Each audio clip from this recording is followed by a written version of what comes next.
manangana fiainana miaraka amin'ny Jesosy Kristy. Manangana fiainana miaraka amin'ny Jesosy Kristy tompo. Fampianarana Baiboly iray manontolo Genesis ka hatramin'ny Apokalypsy. Ianarana ny famakafakana ny tenin'Andriamanitra, ny hevitra lehibe izay avoakan'ireo faminaniana ao anatin'ny soratra masina. Amalina ny fanontaniana ihany koa izay mety tsy mazava ho amintsika kristianina maro isan-karazany, izay arahinao eto amin'ity fahitalavitra ity isaky ny ora mahazatra tahaka an'izao, ny raina, ny atoandro ary ny alina. Manangana fiainana miaraka amin'ny Jesosy Kristy tompo, fandarana manokana izay tontosaina sy atodotry ny pasteur Randriary Malala Heritina Davidson sy ny pasteur Tovinarivo Tremarivony. Manasa antsika rehetra tompoko. Mpiraviravona lehibe no iarabanantsika menakavy manaraka hatrany ny fandarana izay efa mahazatra antsika ary be dia be aminareo nefa mijoro vavolombelona hoe tena mahazo zavatsoa mandray zavatra amin'le fandarana tahaka ny tony. Ny fifaliana amanay dia hoe tsy hoe faly fotsiny ianao mandray an'ilay izy fa hoe tena misy fiantraikany impact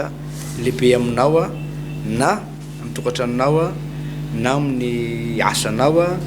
na amin'ny fiainam-pitiavanao, amin'ny fahasalamanao. Ny fandarana tahaka to dia tsy hoe fandarana hoe mianatra soratra sy rivotrika mianatra Baiboly fa hoe zavatra misy fiantraikany avy hatrany amin'ny fahasalamanao, amin'ny tombonandro izay omen'Andriamanitra anao. Izany fifaliana lehibe ao anay hoe mijoro vavolombelona ianao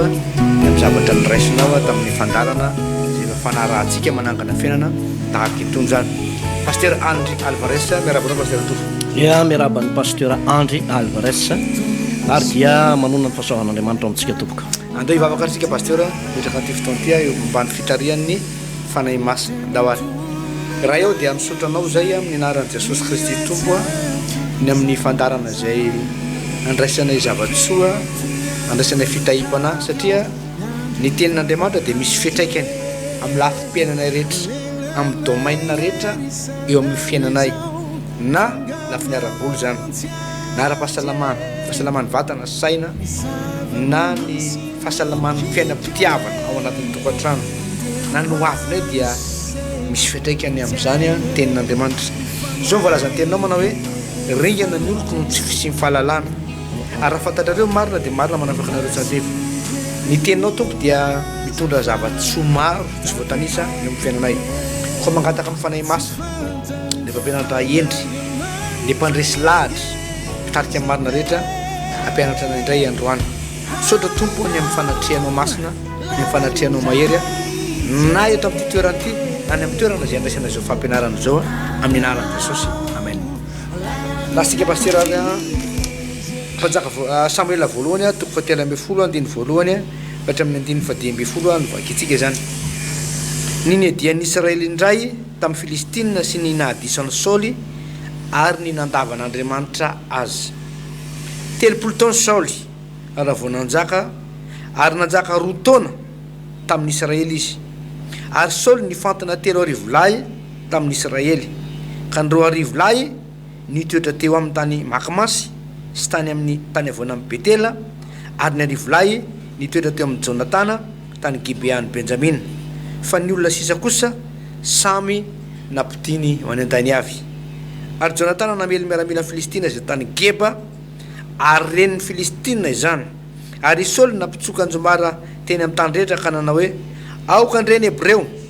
dia ren'ny Israely rehetra fa efa namely miaramila Filistina Saoly, ka dia hala amin'ny Filistina ny Israely. Dia nivory ny olona anaraka ny Saoly ho an'ny Gilgala. Ary ny Filistina 3 alina kalesy 9 antsoavaly ary vaoka betsaka tahaka ny fasy eny ambony ranomasina dia nivory hiady tamin'ny Israely, dia nandeha izy ka nitoby tany Mikmasy atsinanany Betavena.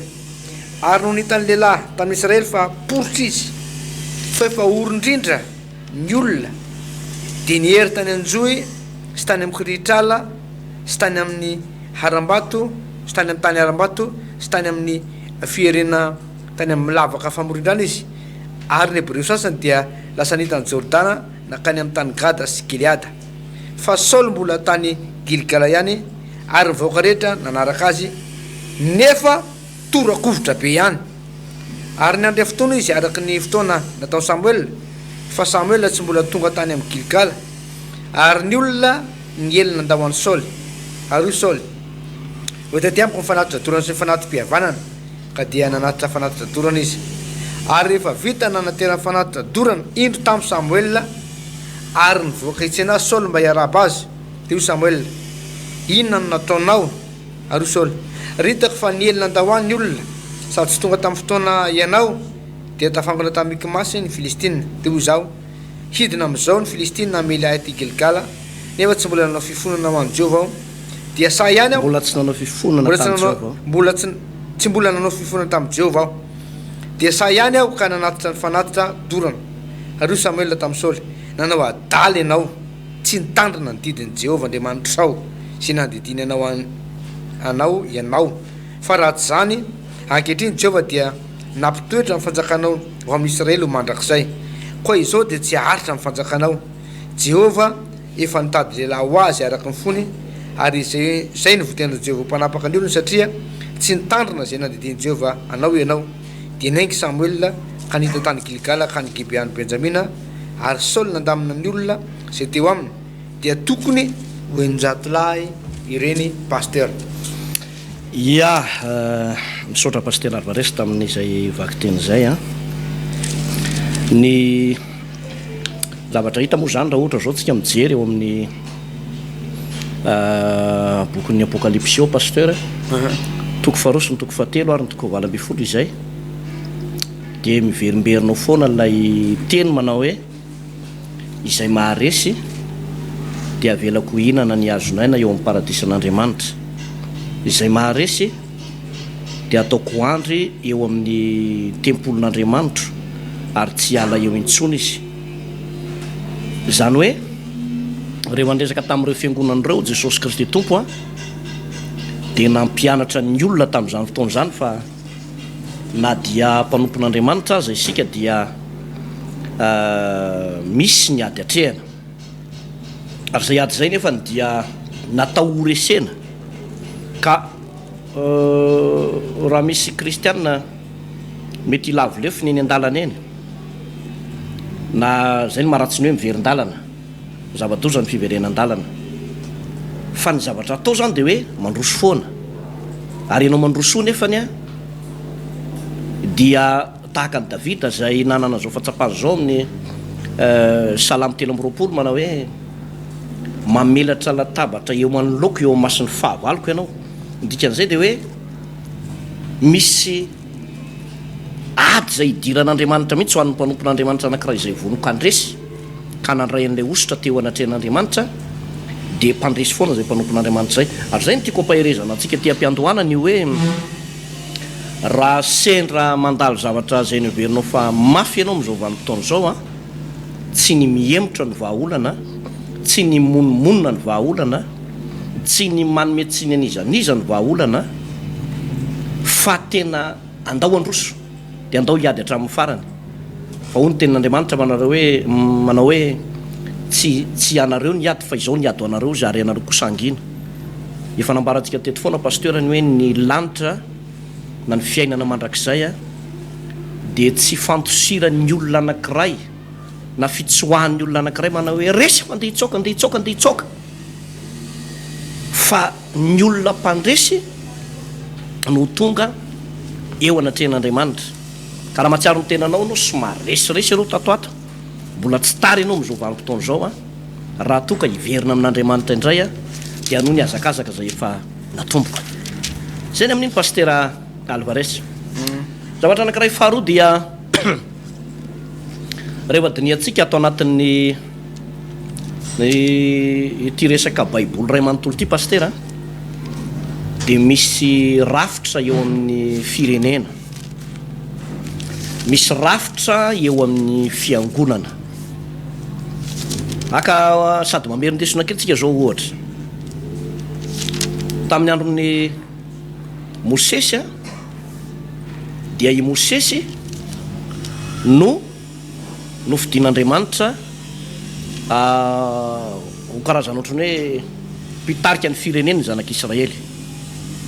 Ary tena nitenenan'Andriamanitra zany lehilahy atao hoe Mosesy zany, olon'ny fahagagana i Mosesy, olon'ny finoana i Mosesy na i Moizy. Fa teo anilan'izay nefany a dia niteny Andriamanitra manao hoe atsovy arona rahalahinao, ho mpamina aminao, na ny marimarina koa dia hoe ho mpisorona be an'Andriamanitra iarona tamin'izay fotoana izay. Tsy nisaraka mihitsy iarona sy Mosesy, fa saingy samy nanana ny andraikitra nametrahan'Andriamanitra azy ireo mpanompon'Andriamanitra ireo. Rehefa maty ohatra Mosesy dia Josoa nandimby azy, rehefa maty Arona dia ny tarana nandimby azy. Nisy zany atao hoe Eleazara mpisorona, izavy Abiatara, izavy reny mpisorona zay nandimby reny. Zany hoe le rafitra zay napetrak'Andriamanitra zany a dia tsy niova mihitsy a Pasteur Alvarez. Ary na dia taty amin'ny andro ny filazany tsara za Pasteur dia napetrak'Andriamanitra mihitsy io rafitra io. Raha ohatra zao tsika mijery ato amin'ny asan'ny apôstôly toko 9 dia misy zavatra ohatran'izao eto amin'ny asan'ny apôstôly toko 9 dia ozy izy eo amin'ny andininy faharoa manao hoe ary ny 12 lahy zany hoe ny apôstôly nampiangona ny mpianatra rehetra ka nanao hoe tsy mety raha mandao ny tenin'Andriamanitra hitandrina ny latabatra izay, ko amin'izany rahalahy mizaha fitolahy eo aminareo zay tsara laza sady feno fanahy sy fahendrena mba ho tendrena hitandrina zany rahalahy izany, fa izay kosa aritra amin'ny fivavahana sy ny fampianarana. Dia sitraky ny olona rehetra ny teniny ka nifidy andreo posa reo olona anankifito reo zany izy. Dia eo amin'ny andiny fahenina dia ireo naroso ny teo anatreny apôstôly, ary rehefa nivavaka ny apôstôly dia nametra tanana taminy dia nandroso ny tenin'Andriamanitra, ary ny amaro indrindra nisan'ny mpianatra tamin'ny Jerosalema, ary marobe kosa ny mpisorona nanaky ny finoana. Teto zany zao ohatra hoe ny rafitra ny fiangonana tamin'izany vanim-potoana zany dia nisy reo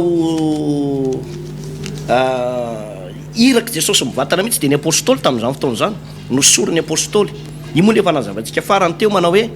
tamin'izy mbola niaraka tamin'i Jesosy dia mpianatra ny fiantso azy, fa rehefa nirotsaka ny fanahy masina tamin'ny andro Pentekôty dia ny mpanompon'Andriamanitra anankiray feno ny fanahy masina no antsoina hoe apôstôly. Ny olona manana fanomezam-pahasoavana no antsoina hoe apôstôly. Zay zany atao anatin'ny Baiboly, fa tsy ny hoe ny olona rehetrarehetra kory dia atao apôstôly daholo, fa ny olona zay feno fahasoavana ary nofidian'Andriamanitra manokana ka nandray ny fanahy masina, zay ny atao hoe apôstôly. Dia nifidy an'reto olona anankifito reny izy, tsy voasoratra mazava eto hoe diakony reo aloha na hoe mpampianatra reo, fa olona nofidiana fotsiny reo mba hitandrina latabatra. Ina moa le nitandrina latabatra? Be dehibe ny zavatra atao eo amin'ny latabatra eo, teo ny famakinany mofo isan'andro san'andro, ohatra hoe fandraisina fanasan'ny tompo. Fa azo everina ihany koa mpitandrina latabatra zany dia mety hoe ireo ihany koa nikirakira ny vola tao anatin'ny trano fivavahana, tao anatin'ny fiangonana. Zany hoe azo everina hoe sady komity reo zany no mpitandrina ny fandraisina fanasan'ny tompo tamin'izay fotoana izay. Dia ny apôstôly tamin'izany fotoana zany zany dia nivavaka nitokana teny atendrombohitra, ny fadisianina, ny ain'ny feo an'Andriamanitra hoe inona indray ny teny tokony hotoriana, inona ny sakafo tokony homena nyreto vahoaka an'Andriamanitra rehetra. Dia nafinaritra zany Pasteur Alvarez tao anatin'izay firindrany ny asan'Andriamanitra zay, satria voazarazara lay andraikitra dia ny roborobo be, tena ny roborobo be zay tsy arak'izay neritreretina mihitsy ny fitoriana ny filazany tsara tamin'izany fotoana zany, satria ireo apôstôly dia nahazo fampianarana tamin'i Jesosy hoe mahaiza mizara ndraikitra amina olona mahatoky sy olona tena voafidy. Raha ohatra ka iverenantsika kely ohatra zao le tantara teto amin'ity Samoela voalohany toko 17 ty, mizatra angezabe resantsika mantsy eto Pasteur. Dia i Saoly dia nofidian'Andriamanitra ho mpanjaka, ten'Andriamanitra mihitsy no nifidy azy, ary Samoela no nanositra azy ho mpanjaka. Samoela nanositra azy mpanjaka. Dia ny nafinaritra sady lasa tonga mpaminany Saoly no tonga mpanjaka rehefa nandray an'ilay ositra tany amin'ny Samoela. raha jerentsika ohatra teo amin'ny toko faraky amby folo dia io niady voalohany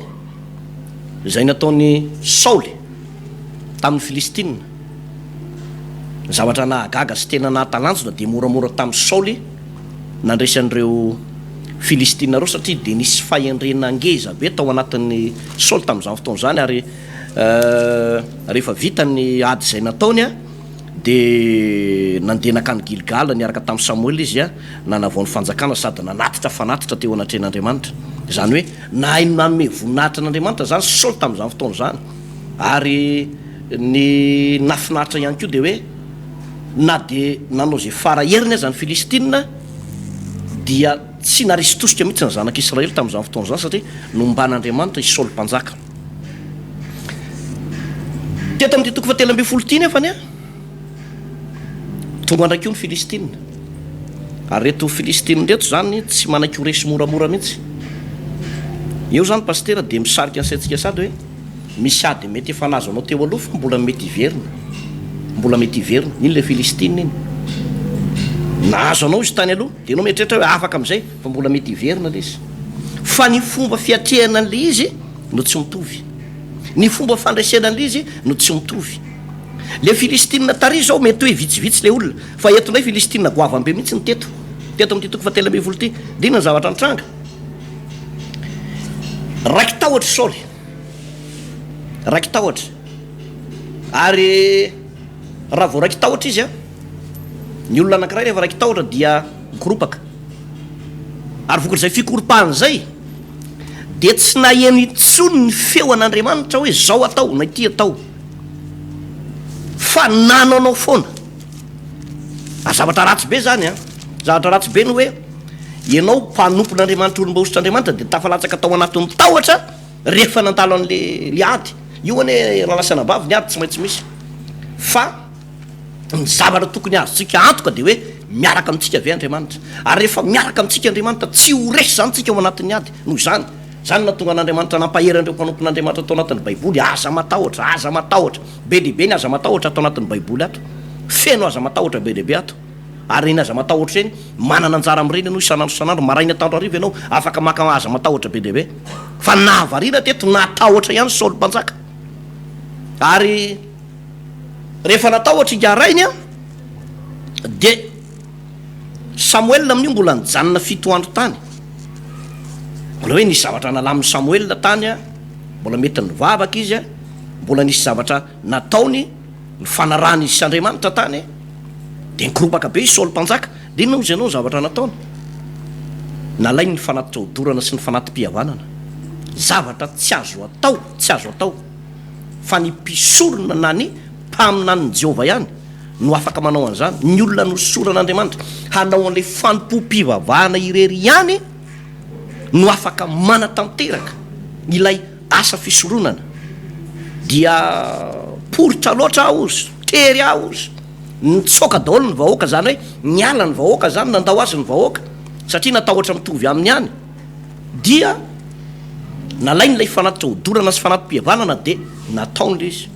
ary efa nataony zay fanatitra hodorana sy fanatim-pihavanana zay tonga avy hatrany Samoela mpaminany de hoe inony zao nataonao zao zavatra tsy azo atao mihitsy zao zavatra ataonao zao nahoana ianao no mitsabatsabaka amin'ny raharahany fisoronana asa ny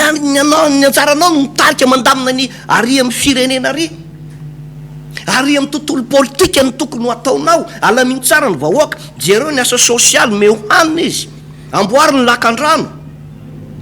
ataovy zao ampidiny ny vidiny solika mety zany zavatra antraika tamin'izany pastera meo vary anafarivary ny olona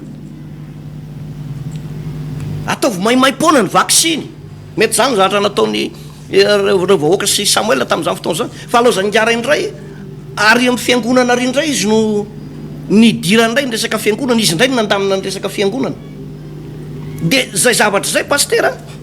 fady teo anatrehan'Andriamanitra tena tsy nakasitran'Andriamanitra mihitsy nitsabatsabahan'ity Saoly ty tamin'ny resaka hoe rarahany tsy le asan'Andriamanitra mivantana fa le asa fisoronana zava-dehibe raha ohatra hoe misy mpitondra fanjakana ohatra hoe mba manampy ny fiangonana zava-dehibe zany raha misy mpitondra fanjakana anankiray manolotsaina ny pasteur zava-dehibe zany a manolotra sosokevitra manome tany anaovana fiangonana manome fiarakodia anaovana asan'andriamanitra manome hélicoptera manome vola manome zavatra maro samihafa mety manohana ny chorale izy mividy chorale akanjona chorale tonga de valonjato zava-dehibe zany ilainy zany fa ary am'le asa fisoronana ary hoe zany manotory didika azo manitra zany manao ny asa fisoronana fa miisaka ianao ry Samoela fa za zao ny eto inony tsy nakasitrahan'andriamanitra iny paster ary zany ilaina fitandremana be eo amin'ny hoe itsika mpanompon'andriamanitra tsika pasteur na lo olona na tsaika presbytera na inona toerana misy anao sy tsika mpitondra fanjakana na miainga aty ambanika hatrany amin'ny ambony de za tena miteny paster hoe zavatra roa miara-miasa ireo tsy afa misaraka fa saingy samy manana ny andraikiny tsisy zavatra azo amaivanina mihitsy ny andraikitr'ireo pasteur fa saingy zao le fanaovan'ny Saoly tsinitsinina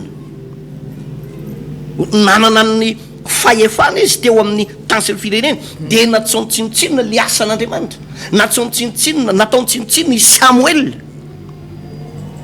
de ozy andriamanitra manao izy zao de tsy haritra ny fanjakanao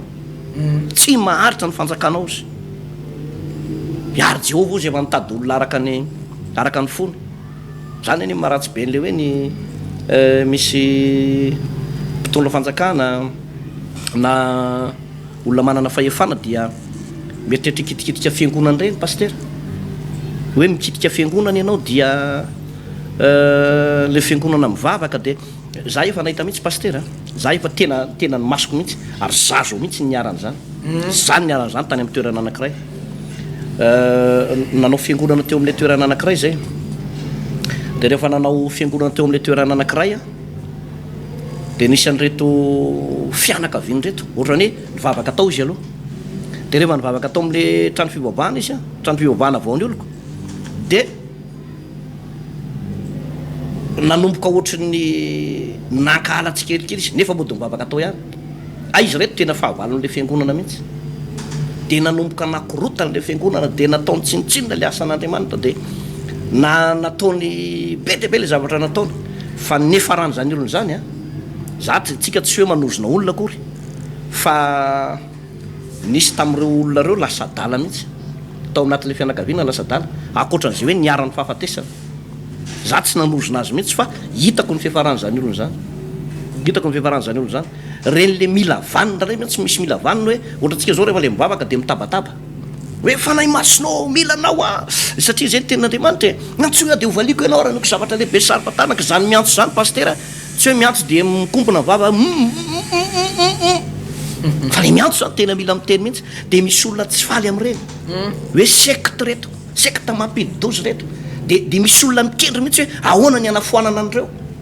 mitady lalana nany ambanin'ny tany mihitsy hoe ahoana ny anakatonana an'ity fiangonana ty ahoana ny anapitena an'ity paster anankiray ty ahoana ny aravana ny tiasan'andriamanitra ty de ataoko izy ianao niady amin'andriamanitra fa tantara efa nisy teto Madagascar zany fa tsy atsika resa be fa za tena miteny paster hoe ny andraikitra ny olona anankiray zay nametran'andriamanitra azy de tokony ohatr'zay fa ny andraikitra ny mpanompon'andriamanitra de mitory filazantsara fa raha tena fiangonana mitory filazantsara io kanefa ianao manana heritreritra ratsy hoe zao reny mba mitory filazantsara itaonany olona ho any an-danitra io tena hoe anafaka ny olona ao anatin'ny aiziny io nefa ianao mitsaratsara an'io nao anao tsinitsinana io miady amin'andriamanitra ianao le paster mankina efa ianao miady amin'andriamanitra imbetsaka rehefa nahitako paster hoe ny andro zalahy izy ihany maniraka devoly ao anatin'le olona de izy ihany mody manao démonstration eo de alefa any amin'ny tele le izy nampalahelo be ny mandre an'zany mety ngady efa tsy misy atao tsika no aka devoly de apetraka any aman'olona de aveo de ro fanga moramora manao délivrance io mandreraka an'io ka raha tsy olona tsisy atao de hoe androka da apiditra devoly amin'olona anakare de roana le devoly zay le tenentsika foana hoe moramora ihany ny vava tena moramora ihany ny vava fa le izy ade ny vava ny tsy atao be mo maninona le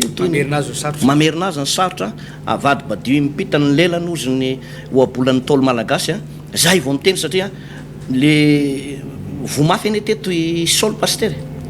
tena vomafy Saoly ary andriamanitra de niteny mihitsy manao hoe efa nahita olona araka ny foko aho dia sarotra zavatra zay ka somary alefatsika ihany le izy satria ndraindray misy olona tsy ampy le fahalalana ataona tokoa moa ny alala raha misy olona any amindray miteniteny zavatra miopampana izy no tsy fahalalana dia mampiditsika pasteur Alvarez. Zavatra nisy teto pasteur dia marina zay tena zay a i Saoly mpanjaka efa voaositra mpanjaka izy tamin'ny fotoana io ary teo ihany koa i Samoela zay Samoela moa zany dia voneona voalohany tamin'ny Saoly izy no niteny an'izay hoe afaka 7 andro a dia izy programma isy zavatra ho ataontsika dia anatitra no fisorohana ho anao eo anatrehan'i Jehova tamin'ny fotoana na nisorana Saoly nitenena Samoela zay teny zay fa i Samoela i Saoly moa zany Saoly mpanjaka dia araka niteninao teo hoe niditra amin'ny zavatra sy tokony nidirana raha amin'ny vanim-potoana ianantsika amin'izao fotoana dia hoe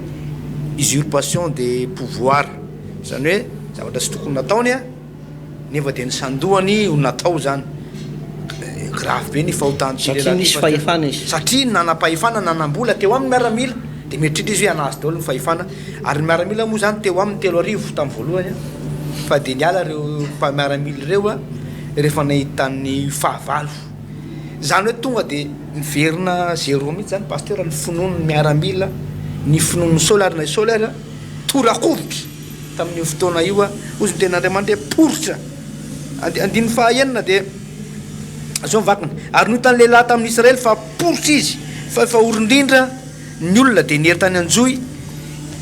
voalohany pasteur nihery tany anjoy zany zoy zany a dia lavaka tendrombohitra lavaka firen'ny biby any zany reo janak'Israely eto niafina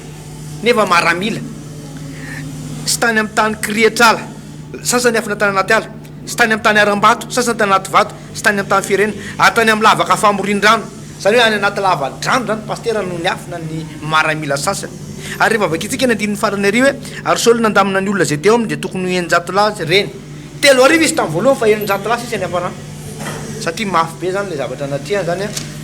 vokatra satria tsy teo Andriamanitra ianao zany dia efa tsy vonany akatoan'Andriamanitra ianao dia tsy eo Andriamanitra tsy eo fanatrehan'ny tompo fanatrehan'ny tompo pasteur manam-pahefana Saoly fa tsy niaraka tamin'ny Saoly le fanatrehan'ny tompo fa tany amin'ny Samoela le lehilahin'Andriamanitra ny fanatrehan'ny tompo fa eto amin'ny andin'ny voalohany pasteur ohatra misy vaky tena ohatr'izao eto amin'ny andin'ny voalohany eto hoe 30 taona Saoly raha vao nanjaka ary nanjaka 2 taona tamin'ny Israely izy mba ilaza vanim-potoana kely sy chiffre eto pasteur aloha 30 taona ozy izy Saoly raha vao nanjaka rehefa jerevana ny Baiboly pasteur dia milaza faminaniana ity nanjakan'ny Saoly teo amin'ny zanak'Israely ty satria teo amin'ny 30 taonany zany i Saoly mpanjaka no nanomboka nandray ny ministerany tsy nakory ny ministerany fa ministerany fanjakana zany onction royale zany zay fitantanana firenena zay dia tahaka ny Jesosy Kristy tompo rehefa teo amin'ny 30 taonany ato amin'ny lioka toko 7 andin'ny 7 dia mivaky toy izao hoe ary tokony ho efa 30 taona Jesosy raha vao nanomboka ny raharahany ka natao zanako Josefa zay zanak'Ely tokony ho 30 taona Jesosy raha vao nanomboka ny raharahany zany hoe ity taona 30 zay nanjakany Saoly ity zany a i taonan'io taona Saoly io dia mitovy tsara mihitsy amin'ny taonan'i Jesosy zay 30 taona ary itsika dia malala fa ministère an Jesosy pasteur dia 3 taona sy tapany raha jerevana ny boky ny faminaniana tsy mona jerevantsika ato amin'ny Daniela to misy an'izay faminaniana amin'ny Jesosy ato amin'ny Daniela toko fa 7 ato Daniela toko fa 7 andiny fa 7 dia milaza an'le fitopolo herinandro izy amin'ny fotoana io dia Jesosy Kristy tompo zany hoe vanim-potoana inona no nahafatesany dia ato amin'ny andiny fa 7 dia zao mivaky ny teny manao hoe ary nanorona fanekena ho anorona fanekena ho herinandro amin'ny maro izy ary ampitsahatra fanatitra latsarasa fanatitra hafa hatramin'ny atsasaky ny herinandro zany hoe teo amin'ny atsasaky ny herinandro zany hoe ny atsasaky ny herinandro zany atsasaky ny herinandro zany hoe 3 andro sy tapany zany 3 taona sy tapany zany naretan'ny ministère an Jesosy dia natsahatra zay fanatitra latsatra zay zany hoe nanomboka teo zany no nampitsara an Jesosy ny fanatitra dorana sy ny fanatitra hafa rehetra zay voalazan'ny Levitikosy hatreo amin'ny nahafatesan'i Jesosy zany hoe Jesosy zany nanomboka ministère ny pasteur 30 taona eo amin'ny 3 taona sy tapany teo eo zany koa dia mbola faminaniana ihany mbola faminaniana ihany zay voalazany aty amin'ny satria misy faminaniana ny ty boky baiboly ty manko zany de resaka faminaniana mihitsy zany izy ty e ary ohatra isy olona zany hianatra ny atao hoe faminaniana famezam-pahasoava faminaniana dia ato anatin'ny baiboly afaka mianatra an'izany ianao satria tena faminaniana mihitsy ny baiboly kozy ny ten'Andriamanitra hoe ny filazana ny fanahy Jesosy ny filazana ny fanambarana Jesosy ny fanahy faminaniana zany voalazana ten'Andriamanitra ato amin'ny apocalypse toko faha 12 pasteur de mbola maminaniny am'izay hoe momba zay resaka taona zay zany araka nijerevantsika hoe zao vakany ato amin'ny apocalypse toko faha 12 de andininy fahatelo zao vakany teny ary omeko hery ny vavolombeloko roa ka aminany 90 amby 200 amby 1000 andro izy sady lava sady tafy lamba fotsony mila 260 jours 90 sy 200 sy 1000 andro zany 90 sy 200 sy 1000 andro zany a dia faminaniana ny raisina avy tamin'ny telo taona sy tapany zay nanjaka an Jesosy nanaovan'i Jesosy ministerany teto ambonin'ny tany zany hoe amin'ny vanim-potoana io zany misy vanim-potoana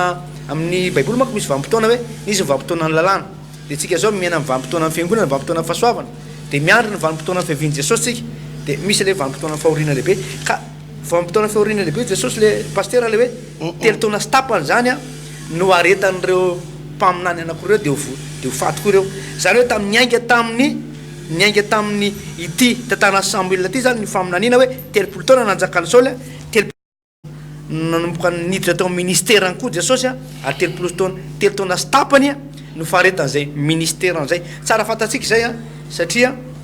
misy mbola ilaitsika zay fampianarana zay orina kely eo telo taona sy tapany Jesosy no nampianatra ny apôstôly 12 ary taorinan'izay moa zany de nanolotra ny tenany teo amin'ny hazo fijaliana Jesosy de ny mpianatra zay nahazo formation taorinan'izay fampianarana amin'ny Jesosy zay rehefa tonga ny fanahy masina no nanoy ny ministère an Jesosy reo apôstôly 12 reo de tonga ny filazantsara maneran-tany ary tsika atao tokantrano ato zao dia mandreny filazantsara niainga avy amin'ny ministère an Jesosy telo taona zany tena io zany tena fototsy ny fitoriana filazantsara fototsy ny finotsika zany niainga tamin'ny zavatra nampianarin'i Jesosy tao anatin'ny telo taona sy tapany io ary ny mpianatra niaraka tamin'ny fanahy masina de nitoy ny anambarana zany io faminaniana zay de niainga tamin'ny fotoana nanendrena ny Saoly mpanjaka fa i Saoly mpanjaka moa zany pasteur rehefa mena azy zay ministère an'izay tsy mananao tahaka nataon'i Jesosy ny ministère an Jesosy de naharitra foana zany tsy teo tsony Jesosy fa nitoy foana le ministère toy foana le asa fanompona zay nataony fa ity Saoly mpanjaka ty roa taona monjy vokatry ny tsy nakatoavany tenin'Andriamanitra raha lasana bavy isika dia tian'Andriamanitra ho tahina tsy fotoana vetivety fotsiny tian'Andriamanitra ho ampiasaina tsy ao anatin'ny fotoana fohy tian'Andriamanitra ampiasaina tsy ao anatin'ny fotoana tapatapany fa tian'Andriamanitra ampiasaina mandrakizay vahaolana tokana ihany vahaolana raha tianao ho ampiasain'ny tompo ianao fa katoavana n'Andriamanitra ary fenona amin'ny feo mifanahy masina rehefa ozy mifanahy masina manao hoe aza manao fisoronana ianao fa Samoela ihany no tendreko anao fisoronana de arao zay teny fanahy masina zay fa amin'ny fotoana ianao mampalahelo ny fanahy masina de miala amin'ny fanahy masina ary hitantsika tsara nytoy ny tantara orina kely eo pasteur fa niala tamin'ity Saoly ty mihitsy ny fanahy masina rehefa niala tamin'ny fanahy masina de nisy fanahy maloto niditra teo aminy amin'ny fotoana ny fanahy masina miala amin'ny olona anankiray miditra ny fanahy maloto ary amin'ny fotoana miditra ny fanahy malota tsy ho elatsony tantaran'izay olona zay ka raha mbola ao anatinao ny fanahy masina raha mbola matoky anao tompo amin'ny ministère zay ataonao de zao eno ny feo fanahy masina akataovan'Andriamanitra pasteur zay mihitsy le izy pasteur Alvarez iverenako kely le tantaran'ny ny apôstôly teo hitanao fanadia reo apôstôly 12 reo azy de samy nanana ny toerany avokoa ny toerana nisy ny apôstôly Petera ohatra dia izy no lohan'ny apôstôly marina fa i Jauna no tenen'i Jesosy manao hoe mpianatra tiny de tena kaikiny fombo zany Jauna fa ny lohan'ny mpitarika ny fiangonana de tao amin'ny apôstôly Petera zavatra ngeza be zay ary nisy vanim-potoana tsika vandresantsika ty sy anao teto zay hoe rehefa nifidy apôstôly faha 12 ny ireo apôstôly reo dia i maty ihany no voafidin'ny apôstôly fa iny zany apôstôly faharoambe folo teo amin'ny apôstôly fa i jesosy ndray koa mbola nametraka ny faharoambe folo teo aminazy dia ny apôstôly paoly zany hoe teo am' jesosy zany dia i paoly ny apôstôly faharoambe folo fa tamin'ny mpianatra dia i matia samy nanana ny ino ty izy hoe toerana nametran'andriamanitra azy daholo reo ary ny ministeran'zany apôstôly paoly zany lay apôstôly tena faharoambe folo marina zay solony jodasy dia io no anisan'ny tena ngeza indrindra ary dia mandraka androantsika dia mbola misitraka ny fahasoavana zay nentin'zany apôstôly zany pasteur alvarès hatramin'ity andro anio ity zay no mahatonga amin'ny baiboly miteny manao hoe zarazaraina samihafa ny fanomezam-pahasoavana fa ny fanahy dia iray ihany ireo mpanompon'andriamanitra rehetrarehetra ao anatin'ny baiboly dia samy manana ny mission-ny avokoa paster ohatra zao tsika zao mitory teny eto tsika sianao ny hitan'ny olona eto fa ny marina mampandeha ny micro ty misy mpanompon'andriamanitra eo eto zao hita zay zao eto mahita zany atao hoe iva ny ilaina raha kotarvelo zany zay zao tazany eto misy an'zany Stéphane zany eto zao ianao zao mieritreritra hoe mandeha ho azy fotsiny ty émission ty fa mpanompon'andriamanitra miara-miasa misy am'zany perora zafy njatovo raha fanomezatsoa zany ao misy an'zany be deabe ny anarana mpanompon'andriamanitra eto zany paster miara-miasa daholy ary zay no mampandeha ny asa fanompona anankiray fa milaza aminao raha iza sady tory teny no aka amin'ny saretsy amin'ny caméra etsy dia za koa mbola anao montage io dia lazaiko aminao dia tsy mba hoaka tsy akasitrahan'andriamanitra zay paster fa mizarazara tena mizarazara io fanomezam-pahasoavana io tena hitanao ny anisan'ny mampandeha ny asan'andriamanitra anankiray dia io dia hoaritsika tahaka ny mpanao baolina kitra ny mpanao baolina kitra anankiray dia misy fotoana ohatra hoe mba mialatsina zany ohatra hoe mba ilaza mpahanarana mpanao baolina kitra malaza ohatra hoe nampalaza zany Cristiano Ronaldo zany na Lionel Messi dia izy nafaty baolina betsaka dia rehefa miresaka ny olona dia hoe mahay baolina ry zalahy reny kanefa rehefa tena mijery ianao paster ery amin'ny surface de réparation ny adversaire-ny ihany no ahitana azy fa tsy dia miazakazaka makatsy makaroa izy dia le mampiditra baolina ihany no tena ainy zany fa le aty amin'ny défense aty sy ary amin'ny ao ampivoam-pony rehetrarehetra ao misy mikofoka mafy ao misy miasa mafy ao ary zany no miteraka fandraisena zany dia hoe ekipa ray daholo ihany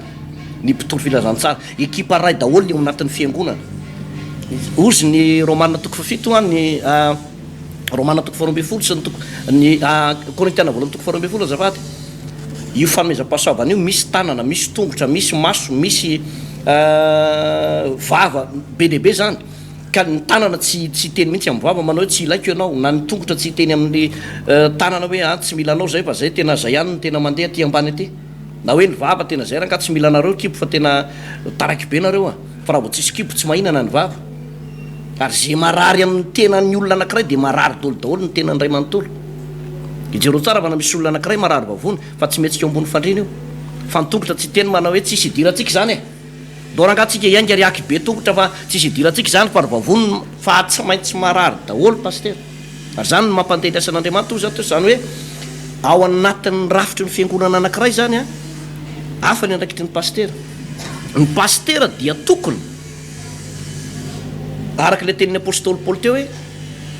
iainao anatin'ny tenin'andriamanitra sy ny vavaka miain'ny feo an'andriamanitra raha hitory teny eny ambony pilipitra izy tompo mivavaka izy vao miakatra eny ambony pilipitra ohatrohatran'izany ny intercession manana ny asany ny mpanompon'andriamanitra zany hoe ny paster dia rehefa mirava ny fotoana ohatra hoe ato amin'ny les trois frères zao rehefa nambojo zanahary dia misy salina ngezabe anankidimy anaovantsika fotoam-bavaka tena vahoaka tsy voaisa le olona ao paster ary manarakarak' zany raha iza ihany ko zany ohatra ny mbola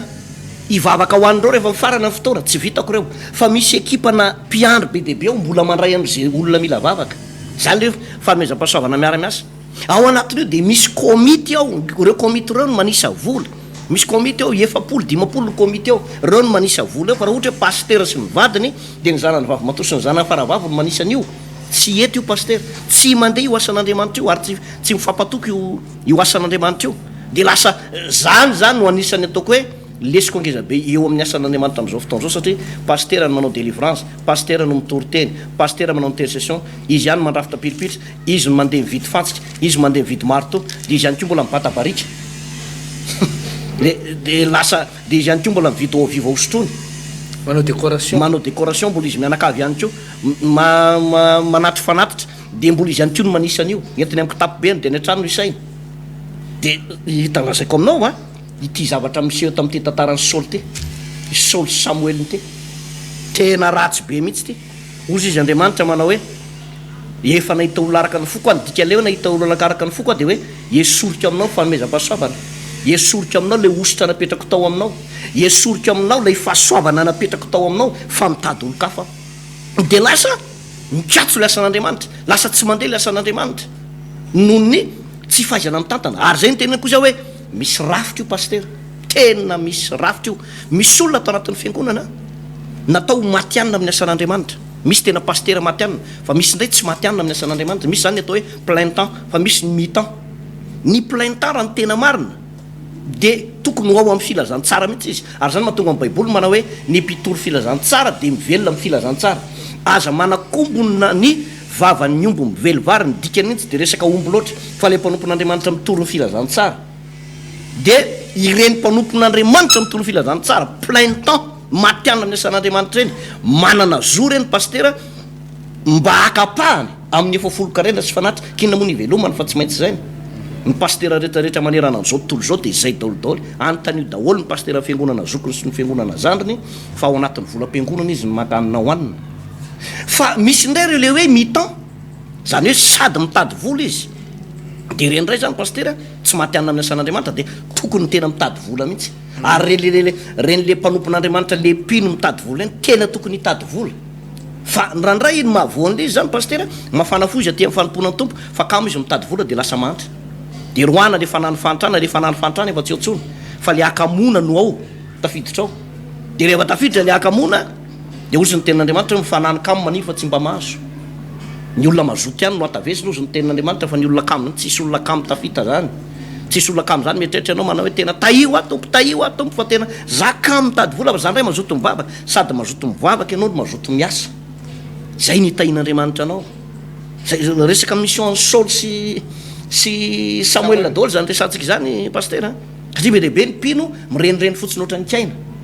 mivoaka ny trano izy de tsy hita hoe makaiza na makaiza tsy miasa tsy maninona de lasa mangatangataka fotsiny reny izy de latsain'ny olona filazantsara hoe hatrany ivavahanareo mahantra fadiranovanareo ahoana tokoa moa tsy antraka olona kamo miasa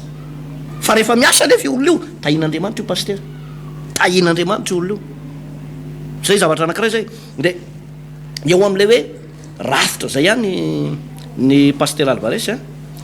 raha somary hitaritsika kelikely kokoa zany izy de hoe ny eto amin'ny andrasany hoe vakiko ele eo amin'ny 117 amin'ny 17 teo izy ary Samoela tamin'ny Saoly nanao adaly ianao tsy nitandrina ny didiny Jehovah Andriamanitra ao zay nandidiny anao anio nandidiny anao ianao fa raha tsy zany ankehitriny Jehovah nampitoetra ny fanjakanao amin'ny Israely mandrakizay koa izao de tsy aritra ny fanjakanao Jehovah efa nitady lehilahy ho azy araka ny fony ary izay no voatendriny Jehovah mpanapaka ny olony satria tsy nitandrina nandadian'ny Jehovah nao ianao de ny ainy Samoela ka niala tany Gilgala ka ny Gibea amin'ny Benjamina ary Saoly nandamina ny olona zay teo aminy tokony ho enjatolahy ireny jereo tsara vokatra io lehibe ny fitsabatabahan'ny Saoly tam'le ino ty izy tam'le fanompoam-pivavahana tao anatin'ny fiangonana io dia tezitr'Andriamanitra ary nampiteny any Samoela Andriamanitra hoe nanao adaly ianao Saoly tsy aritra ny fanjakana ao miongotra aminao io am'izao fotoana zao miongotra aminao io fanjakana io le fanjakana tsy niongotra teny eo fa le fandresanao teny hoe onction royale zay no niala tao aminy zany hoe le fanan'Andriamanitra nametraka azy ho mpanjaka niverina anakany amin'ny Samoela Samoela nanana fahefanana ny miaina io de niverina anakany amin'ny Samoela izy ary jereo tsara nefa le zavatra nataony Saoly io anefa fantatry Samoela meloa satria eo ampiresana izy de miteny manao hoe Jehovah matady olona araka ny fony andimby anao zany efa ny teny de meloa zany Andriamanitra hoe zao nataony io rangahy io ka averiko any aminao lay ositra de omena ny zanaky Jese zany eny maratsy be an'le hoe mamiditra amin'ny zavatra tsy tokony hidirana mampiala fahasoavana mampiala ny herin'Andriamanitra ao anaty io ary tsy tokony fanao tsinotsinona mihitsy pastera amin'ny andraikitra ohatra hoe anatin'ny trano fiangonana de tsy tokony anao tsinotsinona ny reny zay neverina hoe madinika no ianao Jesosy moa de nampianatra manao hoe zay te ho lehibe aminareo no aoko mpanompon'izy rehetra zay manandra-tena no ahetry fa zay rehetra manetry tena no asandratra na misy zavatra ohatran'izany pastera ohatra hoe ndraindray ny mampalahelo am'izao fotoana zao misy mpanakarena ohatra tonga avy any za de mitena mitora mambavaka amin'ny mpanakarena mba hibebaka satria dia be dehibe ny mpanakarena tokony hovonjena marina fa ny baiboly ny teny manao hoe sarotra amin'ny mpanakarena ny miditra amin'ny fanjakan'ny lanitra kanefa za de miteny manao hoe mora amin'ny mpanakarena zay manetry tena ary be dehibe mpanakarena efa lasany be dehibe ry Abrahama zao lasany Jakoba Isaka Davida lasany izy telenando avy efatreny te Isaka Iosy iny kio zao lasany kio iny be dehibe reo apôstôly reo maty tao anatin'ny fananakarena daholo reo zany hoe mpanompon'Andriamanitra ao anatin'ny baiboly zany ka nakatoan'Andriamanitra de mpanakarena daholo ka ozy zay ny teneny kosa hoe sarotra amin'ny mpanakarena ny fidirana fanjakan'ny lanitra nefa raha manetry tena de mora amin'ny mpanakarena ny miditra ao anatin'ny ino ty izy ny fanjakan'ny lanitra fa ny raharaha fotsiny de ty pasteur ndraindray misy mpanakarena ndray tonga anaty fiangonana de reny mpanakarena reny no mividy an'le pasteur na mividy an'le mpitondra fivavahana de mivily le toritena ohatra io mpanakarena io mampirafy mijangajanga engane mba tsisy an'izany ao anaty fiangonana fa mampianatra tsika manao zavatra tsy tokony atao de lasa mivily le toriteny le mpanompon'Andriamanitra ery anoloana ery zany hoe lasa voavidy vola zany le filazany tsara de iny tena mampiala ny tanan'Andriamanitra iny ary be dehibe ny fiangonana elan'ny tanan'Andriamanitra vokatry ny tsy fitoriana ny sitrapon'Andriamanitra eo tsy fitoriana ny fahamarina ny tenin'Andriamanitra eo za tena te ilaza pastera hoe raha mbola enonao misy jiro kely mbola misy afo mbola misy voainafo ao aminao mbola mafampana ihany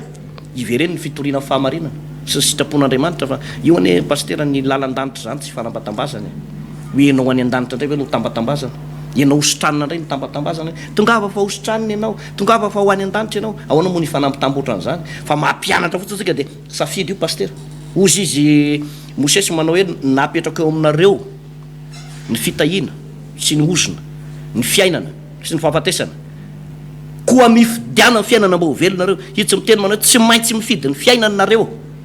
fa mifidiana zany hoe natorona izy ary de tahaka an'izany ny zavatra ataona eto misy fiainana ao amin'i Jesosy Kristy arao fa asoanao sy atsaranao zany pasteur Alvarez jibatsika zany ty pasteur toko telo amby folo Samoela voalohany ty pasteur de misy personnage anankidimy eo zay azontsika andraisana lesona personnage dimy voalohany moa zany voalazato moa de Saoly zany izy le pitarika zay nahazo fanosorana nahazo asa fanompona anankiray moa zany dia ty onction royale zay zany no azony io zany de tandidon'ireo leader pitarika ara-panahy rehetra am'izao fotoana zao ny personnage faharoa moa zany dia Jonathan zay zanaky ty Saoly tya zay pitarika ihany koa izy io pasteur i Saoly dia nitarika olona 2,000 miaramila 2,000 fa Jonathan nitarika olona 10,000 pitarika ihany koa zany no asan'ity Jonathan tya de mbola manamarika reo pitarika be dehibe pitarika ao anatin'ny fiangonana be dehibe ohatra resaka ny fiangonana antsika be dehibe reo pitarika ao anatin'ny fiangonana izay soloany reto personnage anankiroa reto tena zany ny fahatelo personnage fahatelo dia ny miaramila Filistina zao no ambarany azy ato pasteur andiny fadimy Samoela voalohany toko fahatelo amby folo andiny fadimy zao mivakiny hoe ary ny Filistina telo alina ankalesy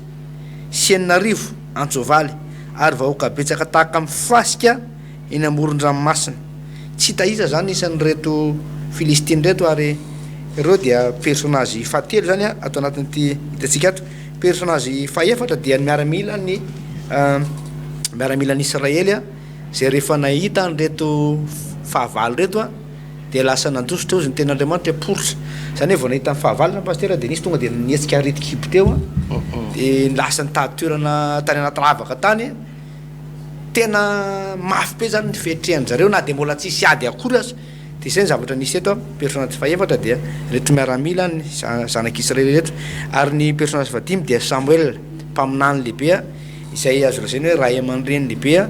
tamin'izany fotoana zany na ara-panahy na ara-pitondrana marina fa efa nomeny ny Saoly ny fitondrana fa mbola mijanona ray aman-dreny foana zany izy hatreto ny raisitsararay vetivety pasteur reo ny Filistina no resaka voalohany personnage na Filistina zany de tsy izy akory Filistina de tahaka ny fahasiana ambony-dranomasina anisany be de be miaraka amin'ny kalesy dia natahotra ny zanak'isy ny miaramila sy ny zanak'Israely rehefa nahita reto miaramila Filistina reto ina moa izy ireo tanidon'izy tanidon'ny devoly ny Filistina zao volazany tenin'Andriamanitra manao hoe ny mombantsika de be lavitra no momba azy ireo zany hoe ho an'ny olona tsy mahalala soratra masina rehefa manoloana ny fahavalo izy dia le fahavalo no hitany ny abetsaky ny fahavalo no hitany fitaovana hitany eny amin'ny fahavalo no hitany fa amin'ny fotoana misokatra ny masom-panahinao mahalala soratra masina ianao de mifantatrao fa zao mbola zany ten'Andriamanitra hoe lehibe lavitra zay ao anatintsika noho ny amin'izao tontolo zao ao anatinao de Andriamanitra na maramila firy eo alohany na maramila firy eo alohany de lehibe lavitra no maramila zay azonao isaina be lavitra no fitaovana rehetra zay anana maramila ny Andriamanitra zay ivavahantsika de Jesosy Kristy tompo zany ka aza mijery ny fahavalo Davida rehefa niatrika ny Goliath de tsy nijery ny abe ny Goliath fa nijery ny lehibe n'Andriamanitra izy ka ianao rehefa manatrika ady ianao aza mifantoka amin'ny fahavalonao ohatra marary ianao ohatra de hozy ianao hoe tena maty ny ty aretiny ty raha ifantoka amin'io aretinao io ianao de ho sahirana ianao ary mety ho faty mihitsy fa mifatohan'ny Andriamanitra zay mahery lavitra n'io aretinao io ka efa jerevo tsara Andriamanitra efa manome fandresenanao efa jerevo sady le fahasalamana omen'Andriamanitra anao fa raha ifantoka amin'ny fahavalo ianao de ho reraka ny fonao ho kivy ianao andositra ianao de hiafina anaty lavadrano ianao zay volazany ten'Andriamanitra hoe ny olona tsy mifantoka amin'Andriamanitra ozy ny ten'Andriamanitra hoe jereva an Jesosy Kristy tompony finoantsika sady mijery mibanjina Jesosy tsika mpanefa ny finoana sy tompony finoantsika zany hoe mila mifikitra amin'ny tenin'Andriamanitra ianao tenin'Andriamanitra tazona eno ny feo mifanahy masina mijoroa amin'ny tenin'Andriamanitra hoe ao anatinao misy Jesosy ao anatinao ina natahoranao ny aretina ina natahoranao problème zao mbola zany tenin'Andriamanitra Davida mpanao salamo teny manao hoe na de mandeha amin'ny lohasaha aliko ny fahafatesana zaho de tsy atahotra ny tenao sy ny tsorakazonao reo no mahafatahotra miaraka aminao Jesosy ina natahoranao miaraka aminao le mpanjakambanjaka ina natahoranao fatoa amin'Andriamanitra fa aza mifantoka amin'ny fahavalonao ny miaramila pasteur de zay zavatra atao miaramila mifantoka amin'ny fahavalo izy nandositra eo ka aza mifantoka amin'ny fahavalo i Saoly ndray de araka ny tenitsika teo de hoe tsy nety nankatoa ny tenin'Andriamanitra tsy nety nanaika le tenin'Andriamanitra so zavatra napalahelo pasteur hoe roa taona monja mba nanjaka ny Saoly de vita ny tantara ny pasteur maty hozy ny tenin'Andriamanitra hoe aleo tsy nalala toy zay nalala nefa very raha lasa nabavy matoa Andriamanitra ny fidy anao de tian'Andriamanitra ho ampiasaina ary tian'Andriamanitra ho tendrena ary tian'Andriamanitra havokatra tian'Andriamanitra ho lasa lavitra itsika tsirairay avy ary zay ny tenin'Andriamanitra pasteur hoe vavolomeloko nareo Etsody Samaria hatrany amin'ny parany vazatany hatrany amin'ny parany vazatany zany hoe tsisy fetra ary ny tenin'Andriamanitra tamin'ny Abrahama de hoe atipaso ny masonao de jereo fa zay hitan'ny masonao sy hitsahany tongotra ao de omeko anao raha lasana bavy zay zavatra mety ho tratry ny saitsika sy tratra zay toerana fantatrao eto ambonin'ny tany de azon'ny tompo anirana anao azon'ny tompo ampiasaina anao azon'ny tompo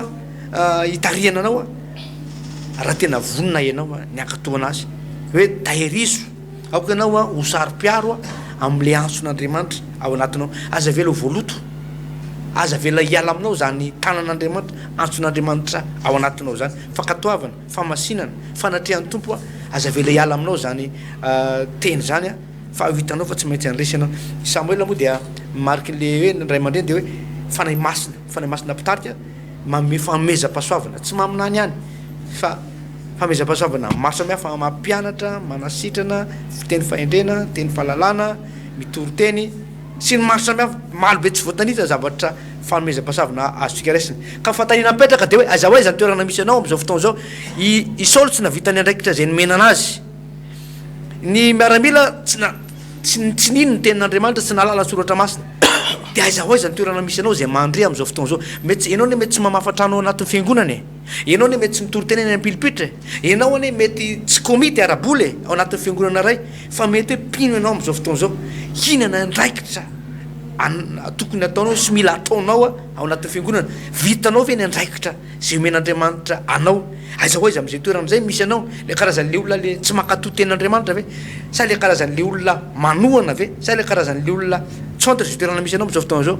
fa zao misy antsan'Andriamanitra ao anatinao ao misy mission tian'Andriamanitra atao tsy voatery ho lasa pasteur daholo Andriamanitra pasteur rehefa ny tena manao hoe ataovy tonga mpianatra ny firenena rehetra tsy ho lasa pasteur daholo ane ny olona rehetra pasteur ny tena olazana am'izany fa misy njara ndraikitra ny tsiraray avy ao anatin'ny fiangonana ianao zay mena am'izao fotoana zao inona njara ndraikitra ao vitanao ve nataonao ara-dalàna ve nataonao ra-pitiavana nataonao pitiavana ve sa na metsiny ianao sa ny avinavina ianao sa nisan'le olona nandrosotra ianao sa nisan'le olona tsy nentina ndray ndraikitra mihitsy ianao tadio tsara fa matoa ianao natson'Andriamanitra hivavaka amin'ny toeram-pivavahana anankiray tsy natsonanao croiser les bras ianao tompoko na anakombona tombotra anakoroa dia anao croiser les bras dia akina am'seza ianao dia atory am tsy natson'Andriamanitra ho zany ianao anatin'ny fiangonana fa natson'Andriamanitra ho acteur hoe inona zavatra ataonao inona ndraikitra ataonao be deaibe na ndraikitra azonao raisina ohatra ianao ve le mpame tolotsaina ianao ve le manana ny talentanao sy fahaizanao ianao ve manana vola azo ampiasaina amin'ny asan'Andriamanitra ianao ve manana herim-po azonao atolotra amin'ny asan'Andriamanitra sy azo ny tananao atao dia ataovy amin'izao androm-pahavelomana zao fa izay no mampandeha ny fiangonana pasteur vavaka tsika pasteur alohan'ny tena marananao azy rehefa avy eo dahoary raha eo dia misotranao zay no ny amin'ny teninao androany zava-dehibe tokoa ny anarana ty tenin'Andriamanitra androany ty ary hay ve misy ifandraisany amin'ny fiainana amin'izao fotoana zao na dia fantara tany aloha tany zany tokoa manamarina fa velona sy mahery ny tenin'Andriamanitra tompo meo anay ny ankatoanao aoka tsy ala aminay ny tananao meo anay tompo ny saina matsilo fa enirena fa na mahafantatra tsara ny sitraponao mba atoanay tsy tsapatsapaka ny andraikitry ny hafa tahaka nataony solo tamin'izany fotoana zay zay nampalahelo anao aza vela ampalahelo anao tompo zay mety misy aminay reto mafana fofo mampalahelo anao zavatra ataonay tompo aza vela tafiditra sy tafalatsaka amin'izany hoe zavatra mampalahelo anao zao zay fa tario mandrakarivo zay amin'izay akasitranao mbeo anay ny afantatra zay akasitranao zay tianao zay ny antsonao anay misaotra betsaka tompo amin'ny anaran'i Jesosy naona zavavaka zany amen zay ny Samoela voalohany toko fahatelo amby folo toko fahavatra amby folo ndray rahabetso raha sitrapon'Andriamanitra tenin'Andriamanitra no azavaitsika dia moa tsy zavatra mbamboarina eto pasteur fa dia izay voasoratra dia voasoratra ozy ny Pilata dia arak'izay voasoratra ato no hitondrantsika ny fanazavana ka androany zao tsika ny resaka ny mahakasika n'iny le hoe samy manana ny andraikiny fameno le izy fameno le andraikitra fa samy manana ny andraikitra ao anatin'izany misy zany ny mpitondra fivavahana dia tsy tokony hiditra amin'ny resaka raharaha politika ny momba ny resaka firenena misy tsy tokony hiditra amin'izay mihitsy ny politika ny fivavahana tokony atao le politika ny indikan'le politika hoe fanatsarana ny fiarahamonina fanatsarana ny fiarahamonina zany hoe tokony miketrika atao amin'le fanatsarana ny fiarahamonina amin'ny filazantsara zany fa aty amin'ny ilany indray reto le tena politika politicien moa zany filaza azy reno indray zany dia tena tokony hoe manao an'izay andraikan'izay mihitsy amin'ny hoe inona ny mahasoa ny vahoaka inona ny mahatsara ny vahoaka inona ny mahasoa ny fiarahamonina ihany koa miara-miasa ireo zavatra ireo fa saingy samy manana ny andraikiny samy manana ny andraikiny ary tsy tokony fanamaivana mihitsy hoe manana fahefana ambonimbony kokoa ianao ohatra na manam-bola misimisy kokoa dia anindry an'le mpitondra fivavahana mety tsy manam-bola anao ianao izy mety mbola mitongilana ny kirarony mety mbola bisikileta